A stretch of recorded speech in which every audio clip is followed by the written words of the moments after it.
Indo China में राष्ट्रवादी आंदोलन का आज पार्ट 5 होने वाला है, जो है कम्युनिस्ट आंदोलन और वियतनामी राष्ट्रवाद। तो इस चैप्टर में हम लोग कुछ कुछ टॉपिक कवर करेंगे, जो कि है 1930 से 40 का दशक, वियतनाम में गणतंत्र की रचना कैसे हुई, युद्ध में अमेरिका प्रवेश करता है तो वो क्यों करता है, और प्रवेश करने के बाद वो क्या करता है, और हो ची मिन्ह भूल भुलैया मार्ग। तो सबसे पहले हम लोग पॉइंट 1 पे आते हैं।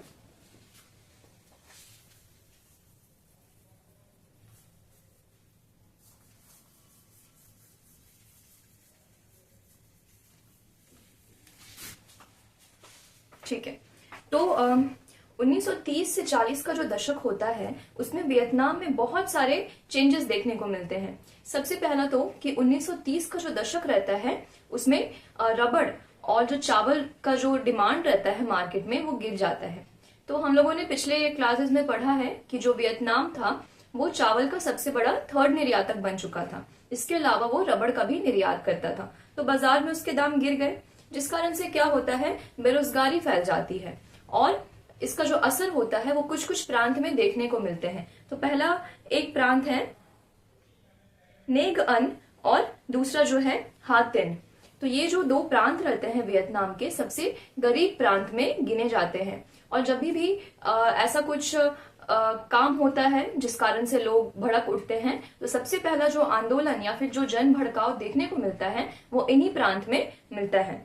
तो इसके बाद क्या होता है, गरीबों का आंदोलन होता है और फ्रांसीसी क्या करते हैं, इस आंदोलन को ऑब्वियसली ये लोग क्या करेंगे, कुचल देंगे। तो हवाई जहाज से इन पर बमबारी भी की जाती है। तो लिखते हैं, पहला पॉइंट है महामंदी। क्या हुआ, चावल रबड़ का जो दाम रहता है बाजार में गिर गया। इसका क्या असर होता है, बेरोजगारी। और जो दो प्रांत रहते हैं नेग अन और हातियन,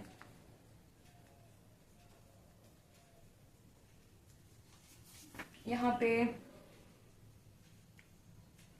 गरीब जनता क्या कर रही है, आंदोलन।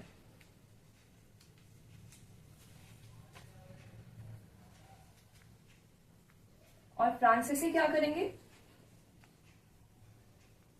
दमन कर देंगे और इसके साथ ही हवाई जहाज से बमबारी की जाती है। ठीक है, तो ये तो हो गया पहला पॉइंट। अब दूसरा पॉइंट पर आते हैं कि पार्टी की रचना।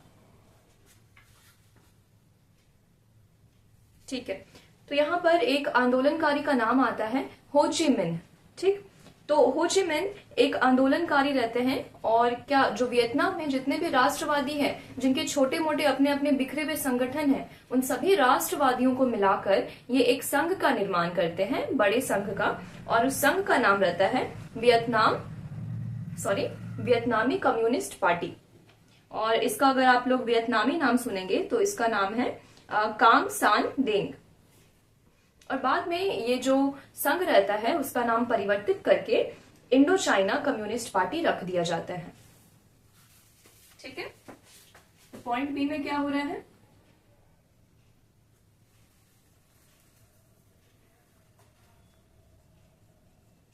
पार्टी की रचना। यहां पर एक नाम आता है हो ची मिन्ह, ये नेतृत्व कर रहे हैं। और राष्ट्रवादी जितने भी छोटे छोटे संघ रहते हैं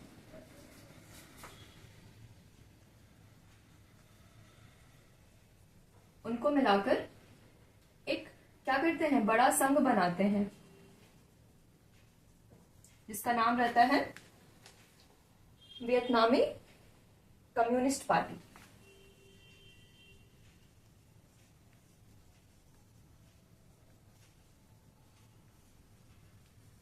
जिसको और क्या नाम दिया जाता है, जो कि रियल नाम रहता है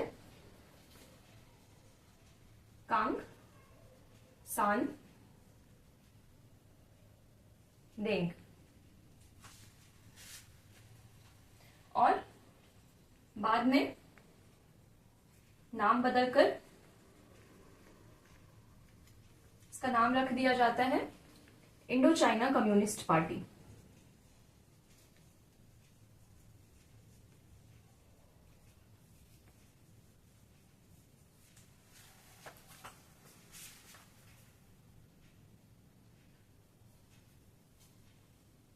हम लोग थर्ड पॉइंट पे आते हैं, जो कि है जापान का कब्जा।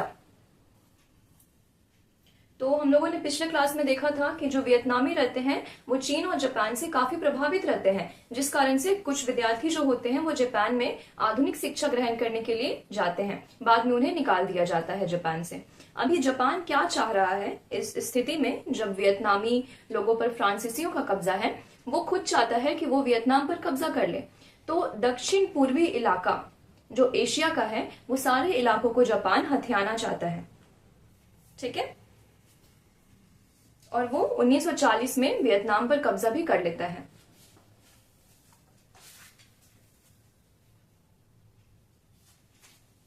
लिखते हैं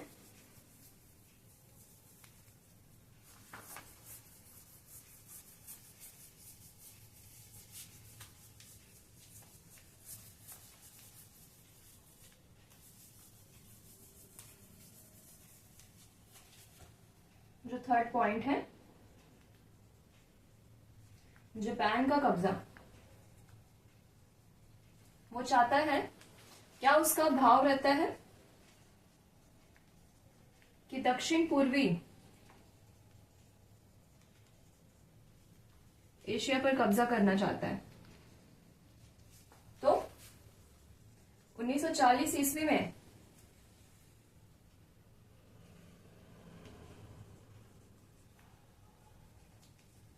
वियतनाम पर कब्जा, ठीक है। तो जापान से लड़ने के लिए यहां पर जो एक पार्टी का निर्माण होता है, उस पार्टी का नाम होता है वियत मिन्ह, ठीक है। और इसका एक अलग नाम भी है जो कि है league for the independence of Vietnam, ठीक है। तो यहां पर जापान का सामना किया जाता है और 1945 में इस संघ द्वारा वियत मिन्ह द्वारा हनोई को आजाद करा लिया जाता है और लोकतांत्रिक वियतनाम की स्थापना होती है। और ये जो स्थापना हुआ वियत मिन्ह द्वारा स्थापना हुआ, तो उसमें जो हो ची मिन्ह रहता है उसको इसका अध्यक्ष घोषित कर लिया जाता है।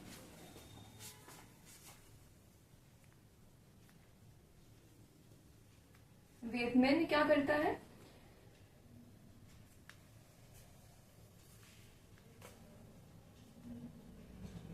पलटवार। हाँ, वियत मिन्ह का नाम लिख लिया जाए, क्या है इसका नाम रहता है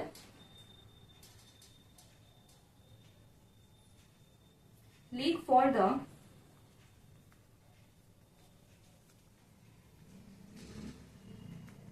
इंडिपेंडेंस ऑफ वियतनाम,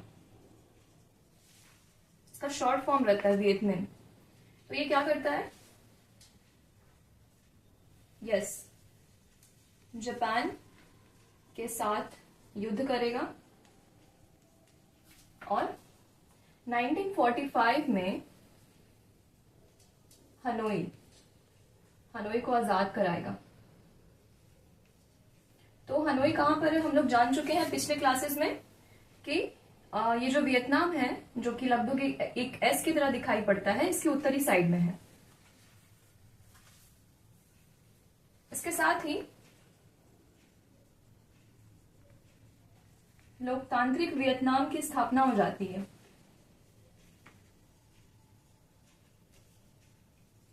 और इसका जो अध्यक्ष चुने जाते हैं हो ची मिन्ह। तो यहाँ पे तो बहुत शॉर्टली ढंग से बता दिया गया है कि किस प्रकार वियतनामी जापानियों को हराते हैं और एक युद्ध को पूर्ण विराम देते हैं। और वियतनामी गणराज्य जो है वो बन जाता है। लेकिन अब अगले पॉइंट में हम लोग डिटेल से पढ़ेंगे कि ऐसा कैसे होता है। तो सेकंड पॉइंट है वियतनामी गणराज्य की रचना।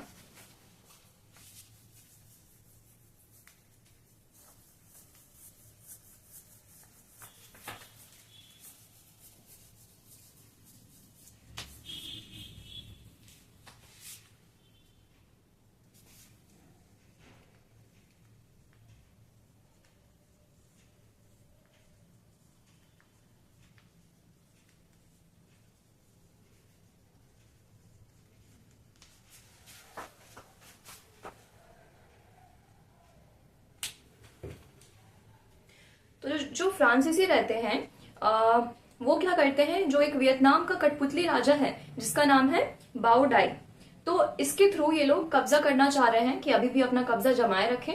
और इधर जो वियतमिन वाले हैं वो क्या कर रहे हैं, आंदोलन कर रहे हैं। तो 8 साल तक लड़ाई होती है फ्रांसीसी वर्सेस वियतमिन। और जो वियतमिन रहता है उसके अलग अलग मोर्चे रहते हैं। तो एक मोर्चे का जो नेतृत्व वो करते हैं उनका नाम रहता है दिएन बिएन फू, ठीक। और वो इस मोर्चे पर फ्रांसीसियों को हरा देते हैं।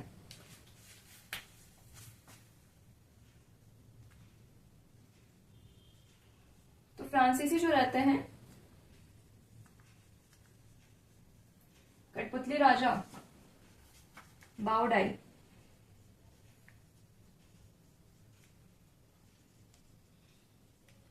के थ्रू, या फिर लिखते हैं उनको आगे करके, कब्जा जमाने की कोशिश में लगे हैं।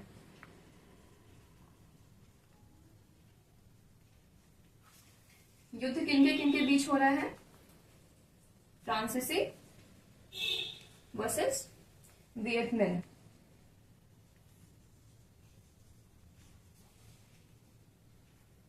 आठ साल का टाइम स्पैन रहता है।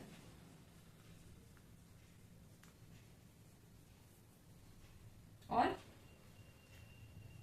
जो दिएन फू जो कि वियतमिन के ही सदस्य रहते हैं, और इनका जो मोर्चा रहता है वो फ्रांसीसियों को हरा देता है।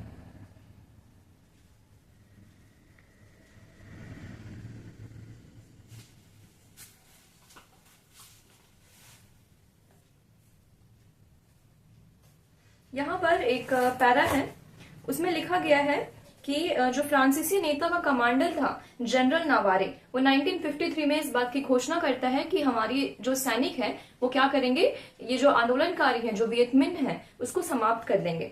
लेकिन 7 मई 1954 को जो फ्रांसीसी एक्सपीडिशनरी कोर, इसके जो सैनिक रहते हैं, तो ये जो अभी मैंने जो नाम लिया कोर का, वो फ्रांसीसियों का एक सैनिक संगठन रहता है।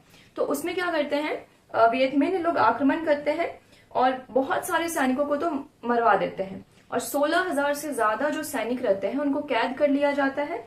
और एक जनरल, 16 कर्नल और 1749 अफसर के सहित जितने भी जो कमांडिंग दस्ते होते हैं उस पर ये लोग कब्जा कर लेते हैं। तो ये एक तरीके की बड़ी जीत कह सकते हैं वियतमिन की। इस पॉइंट को आप लोग चाहो तो अपने नोट्स में डाल सकते हैं। अब क्या हुआ है, अब वियतमिन ने जीत लिया है जो फ्रांसीसी दस्ते हैं उसको। तो अब यहाँ पर एक संधि होगी, उस संधि का नाम होगा जिनेवा शांति वार्ता।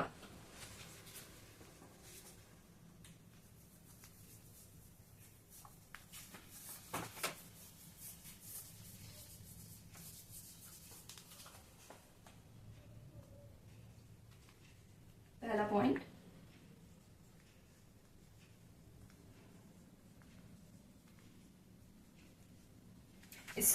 इस वार्ता में क्या होता है,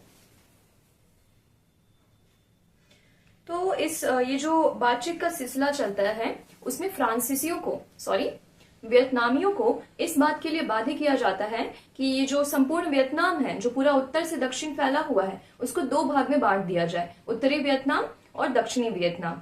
और इसके अलावा जो उत्तरी इलाका है वो हो ची मिन को दिया जाता है, और जो दक्षिणी इलाका रहता है वो बाओ डाई को दिया जाता है, जो कि फ्रांसीसियों का कठपुतली सरकार है।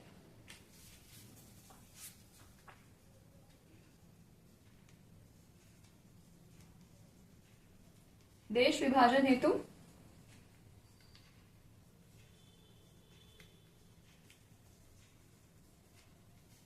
वियतनामियों को बाध्य किया जा रहा है।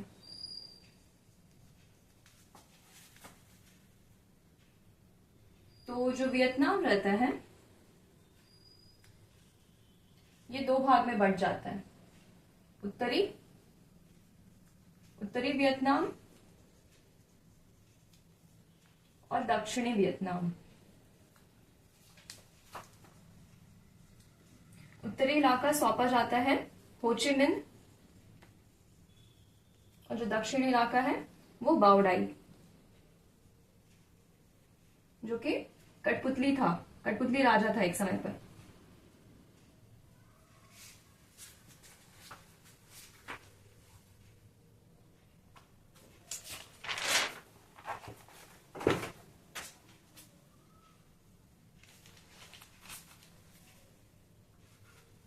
तो क्या हो रहा है, अब जब वियतनाम का विभाजन कर दिया गया है तो हर जगह क्या है, शोर है, दंगे हो रहे हैं कि ऐसा नहीं होना चाहिए था। तो हम लोग पढ़ते हैं जो सेकंड पॉइंट है वो है दक्षिणी वियतनाम, वहां पर क्या गतिविधि थी। उसके बाद हम लोग जानेंगे कि उत्तरी वियतनाम में क्या गतिविधि थी। तो सेकंड पॉइंट लिखते हैं दक्षिणी वियतनाम।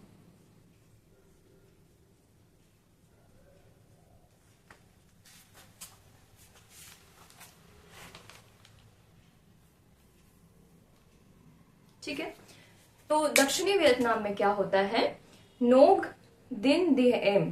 ठीक है, नोक दिन दिएम ये एक व्यक्ति रहता है अपने कुछ संगठन के साथ। ये क्या करता है, जो दक्षिण में बाओ डाई का शासन है उसको गद्दी से हटवा देता है और वहां पर अपना शासन चलाने लगता है।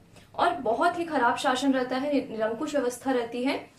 एक अध्यादेश लागू किया गया था, ठीक है, अध्यादेश 10। उसके अनुसार क्या था कि जो ईसाई है उस धर्म को मान्यता प्राप्त थी और जो बौद्ध धर्म था उसको गैर कानूनी घोषित कर दिया गया था। ये बात जो है अभी की नहीं है, पुराने समय की है। मतलब जो दिन दिएम है उसके शासन के पहले ही से ही था, जिसमें क्या था, मैंने बताया कि ईसाई धर्म को मान्यता दी गई है और बौद्ध धर्म को गैर कानूनी घोषित कर दिया गया है। तो ये जब नोक दिन दिएम अपने गद्दी पर बैठता है तो ये अध्यादेश को नहीं हटाता है और जो लोग इसका विरोध करते हैं उसको कम्युनिस्ट कहकर, कम्युनिस्ट यानी कि उनके जो विरोधी हैं, कम्युनिस्ट कहकर उनको जेल भेज दिया जाता है, सजा दे दी जाती है और मार भी दिया जाता है। तो इसके खिलाफ एक मोर्चा चलाया जाता है एनएलएफ नाम से, जिसका फुल फॉर्म है नेशनल लिबरेशन फ्रंट। लिखते हैं दक्षिणी वियतनाम में क्या हो रहा है, नोक दिन दिएम का नेतृत्व रहता है के साथ जो बाओ डाई है हटवा दिया गया। और इसके साथ ही क्या होता है, निरंकुश व्यवस्था। जो विरोधी है, अच्छा विरोध क्यों करेंगे इसे हम लोग आगे लिखते हैं।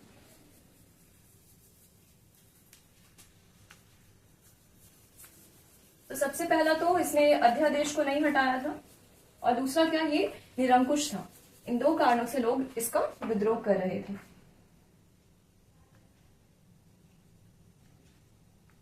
अध्यादेश 10 क्या कहता था,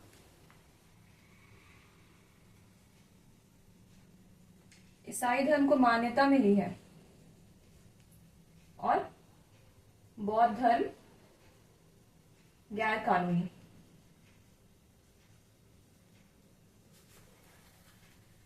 तो ये जो अध्यादेश है इसे नहीं हटाया गया, ठीक है। और जो भी विरोधी हैं उसके क्या किया गया, कम्युनिस्ट मानकर जेल भेजा गया और मारा गया। तो अब क्या होगा,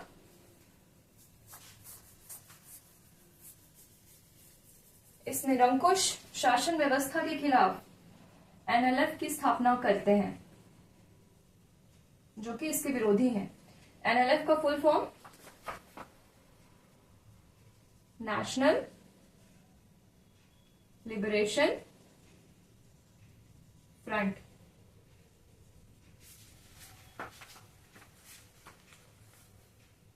अब हम लोग उत्तरी वियतनाम की तरफ चलते हैं।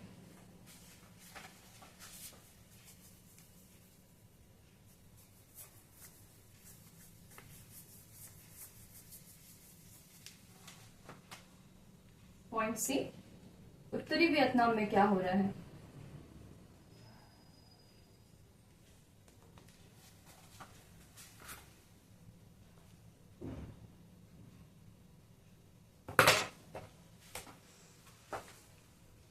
जो एनएलएफ का गठन होता है दक्षिण में, जो भी निरंकुशवाद की स्थापना हुई है, तो ये जो एनएलएफ वाले हैं ये उत्तरी वियतनाम जाकर हो ची मिन से हेल्प चाहते हैं, मदद चाहते हैं, जिस कारण से, और इनका मांग क्या रहता है एनएलएफ का और साथ में हो ची मिन का भी, कि जो पूरा वियतनाम जिसको बांटा गया है दो भाग में उसको वापस से एकीकृत कर दिया जाए, वियतनाम का वापस से एकीकरण हो।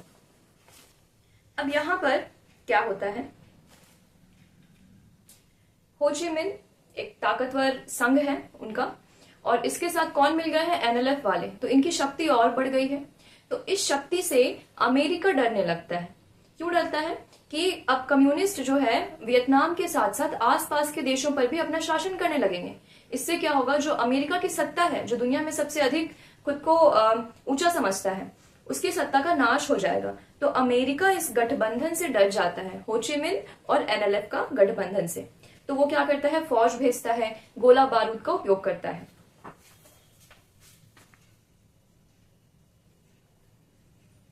हो ची मिन प्लस एनएलएफ के बीच क्या होता है, गठबंधन। किस लिए,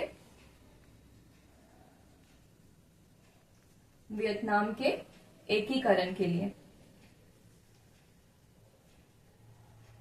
इससे अमेरिका डर गया कि आसपास के देशों पर अब कम्युनिस्ट का कब्जा हो जाएगा। तो ये बीच युद्ध में युद्ध करने के लिए बीच में कूद पड़ता है, गोला बारूद और फौज भेजता है।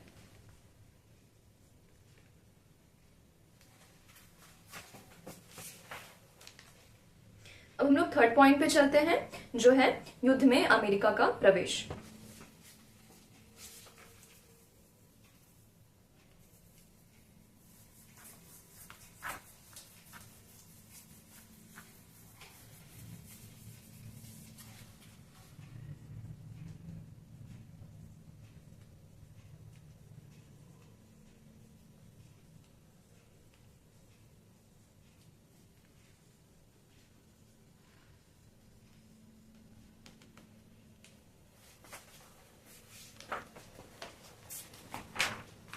तो रीजन तो हमें समझ आ गया कि अमेरिका क्यों युद्ध में आता है।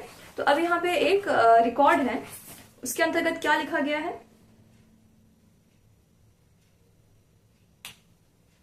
कि अमेरिका जो है उसके पास एक से एक आधुनिक साधन थे और बेहतरीन चिकित्सा सेवाएं भी थी, लेकिन उसके बाद भी उसके बहुत सारे सैनिक मारे जाते हैं। ठीक है, 3,03,704 के लगभग में घायल होते हैं और 47,244 मारे जाते हैं। इसके अलावा जो भी घायल हुए उसमें जो 23,014 सैनिक थे उनको अपंग घोषित कर दिया जाता है।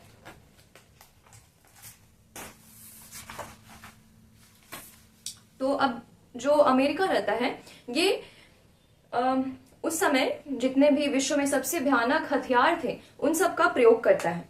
किसका किसका करता है, B-52 ये एक तरीके का बम वर्षक विमान है। ठीक है, बम की वर्षा करेगा। तो सबसे पहले लिखते हैं किन किन हथियारों का यूज किया गया वियतनामियों के खिलाफ। B-52 ये क्या है, बम वर्षक, उस समय का सबसे खतरनाक हथियार।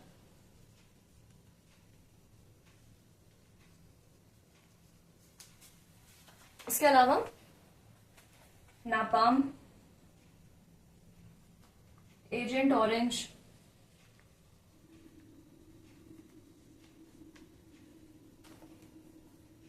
फॉस्फोरस बम।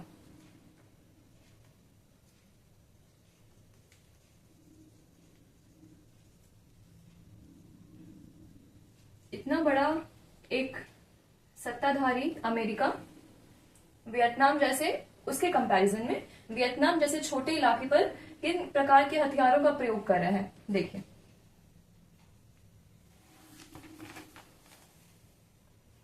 इससे क्या होता है, वियतनाम के जो गांव होते हैं वो नष्ट हो जाते हैं, बहुत सारे जो गांव होते हैं वो नष्ट हो जाते हैं। अब अमेरिकी जनता जो रहती है वो खुद भी प्रसन्न नहीं रहती है कि अमेरिका ने हम लोगों को कौन से युद्ध में झोंक दिया है। इनका मानना था कि एक ऐसे युद्ध में इन्हें डाल दिया गया है जिसे जीता नहीं जा सकता है, ठीक है। और इसमें युवाओं की भर्ती की गई है। एक ऐसा क्राइटेरिया बना दिया गया था जिसका नाम था अनिवार्य सैनिक सेवा। उसके अनुसार क्या होना था, जितने भी युवा हैं जनसाधारण के, उनको युद्ध में भर्ती किया जाता था। लेकिन जो विश्वविद्यालय में पढ़ने वाले बच्चे हैं, जो लड़के हैं, वो जो कि ऊंचे तबके के हैं, उनको इन चीजों से अलग रखा गया था। मतलब सरकार को जो नॉर्मल जनसाधारण घर के युवा हैं उनसे कोई मतलब नहीं था, और जो अभिजात्य वर्ग के, जो कि युवा पढ़े लिखे और बड़े तबके के थे, उनको इससे साइड रखा गया था। तो एक तरीके से अमेरिका के जनसाधारण में भी अंदर अंदर एक विरोध की भावना पनप रही थी।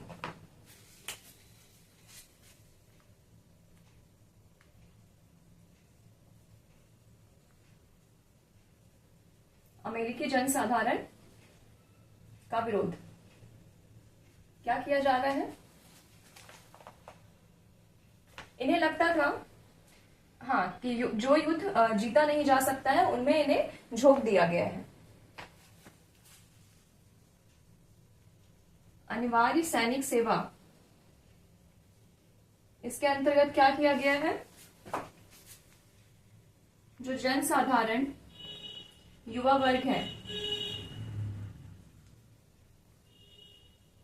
को युद्ध में बहाल करते हैं,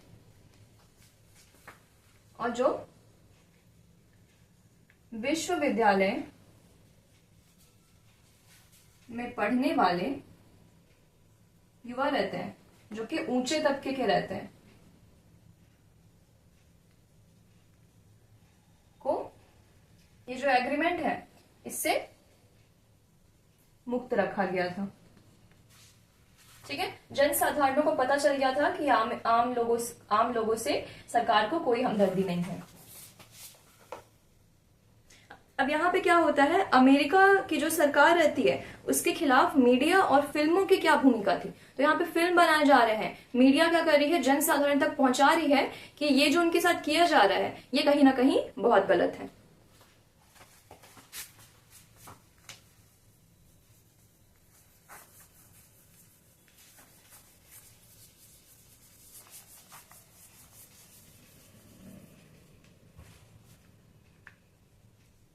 मीडिया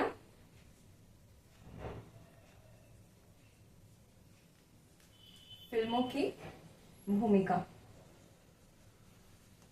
तो यहाँ पे दो मूवीज की बात की गई है। 1968 में ग्रीन बैरेट्स,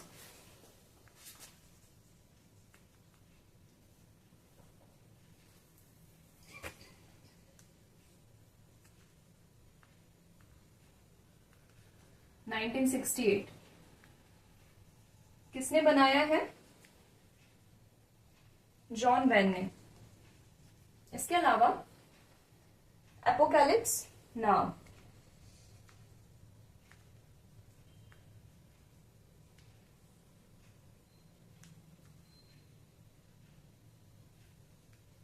(1979) और इसके निर्माता है जॉन फोर्ड।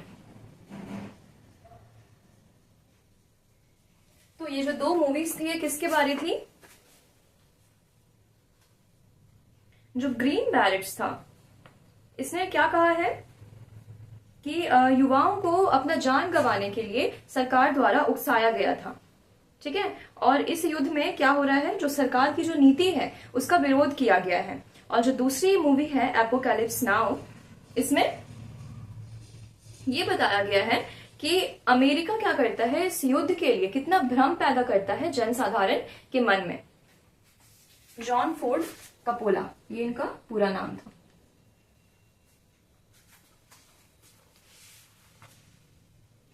अब यहाँ पे है कि अमेरिका को नॉर्मल सी बात है, डर तो रहेगा ही, क्योंकि ये जो देश है ये जो वियतनाम के कम्युनिस्ट है आसपास के इलाकों पर कब्जा कर लेंगे, जिस कारण से हमारी जो शक्ति है वो नष्ट हो जाएगी। उन्हें लगता था कि ये वियतनाम एक छोटा सा इलाका है तो इसका हम लोग दमन कर देंगे, लेकिन जो वियतनामी थे वो राष्ट्रवाद की भावना से ओतप्रोत थे। इतना उन्होंने सप्रेशन झेल लिया था कि अब वो नहीं झेल सकते थे, और उनमें काफी ऊर्जा थी। वो युद्ध के लिए अपने घर बार तक को त्याग सकते थे। और ये भी कहा गया है कि जो अमेरिका है वो वियतनामी जो लोग हैं उनकी ताकत को बहुत कम आंक रहा था। अब नेक्स्ट पॉइंट पे हम लोग आते हैं, हो ची मिन्ह भूल भुलैया मार्ग।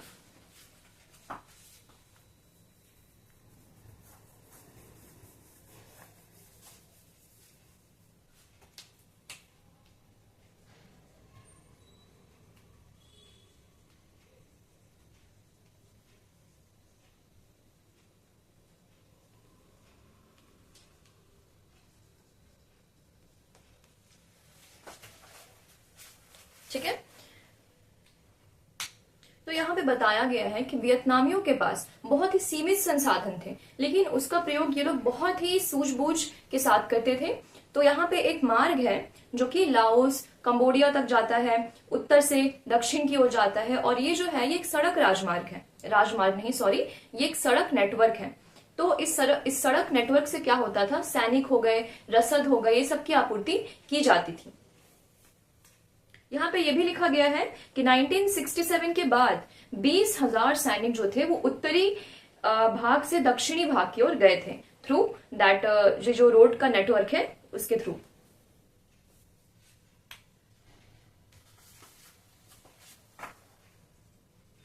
तो वियतनामियों के पास क्या है,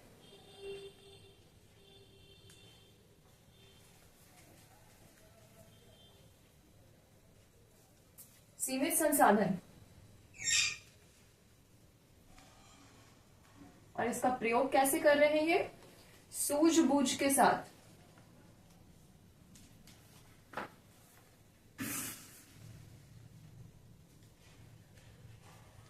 तो यहां पर क्या हो रहा है, उत्तर से दक्षिण, जिसमें लाओस, कंबोडिया, यहां पर क्या है, सड़क नेटवर्क है जिसके थ्रू रसद और सैनिक आपूर्ति, ठीक है, पैदल चलकर सैनिक पहुंच जा रहे हैं उत्तर से दक्षिण की ओर। इसके अलावा मार्ग पर बहुत सारे सैनिक अड्डे बनाए गए थे जहां पे ये लोग विश्राम कर सकते हैं रुक के। इसके अलावा अस्पताल भी था, और ट्रक में क्या होता था, जो भी माल होते थे उसको लाद कर ले जाया जाता था। और ये माल कौन लोग लादते थे, तो कुली औरतें होती थी, ठीक है, औरतें भी होती थी और जेंट्स आदमी भी होते थे। 25 kgs ये लोग पीठ पर लाद कर ले जाते थे, और साइकिल पर ये लोग 70 किलो तक का वजन उठाकर ले जाते थे। मार्ग पर क्या है,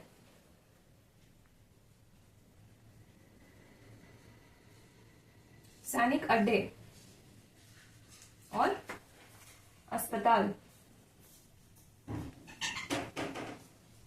ट्रक से ढुलाई हो रही है, और यहाँ के जो लोग हैं,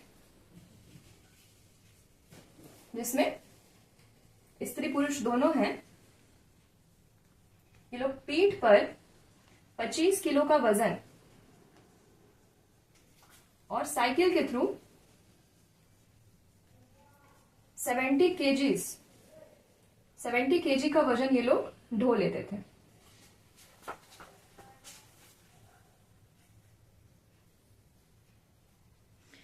अमेरिका बहुत बार कोशिश करता है कि इन इलाकों पर क्या किया जाए, इन इलाकों को ध्वस्त कर दिया जाए, जिससे जो सैनिक है, रसद है, उसकी आपूर्ति बंद हो जाए। तो बहुत बार ये बम गिराता है उन सब इलाकों पर।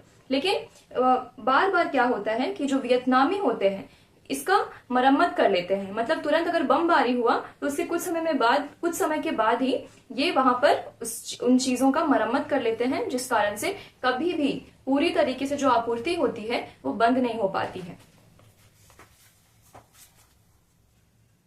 अमेरिका क्या कर रहा है? बमबारी द्वारा मार्गों को ध्वस्त कर रहा है। लेकिन यहां पर एक चित्र भी दिखाया गया है। वियतनामी क्या करते हैं? रिपेयर कर लेते हैं तुरंत ही। इस कारण से ये जो मार्ग थे इनको पूर्णतः नष्ट नहीं किया जा सका। तो यहाँ पे हम लोगों का जो 5th पार्ट है वो कंप्लीट होता है। अगले वीडियो में हम लोग अगले पार्ट की ओर चलेंगे।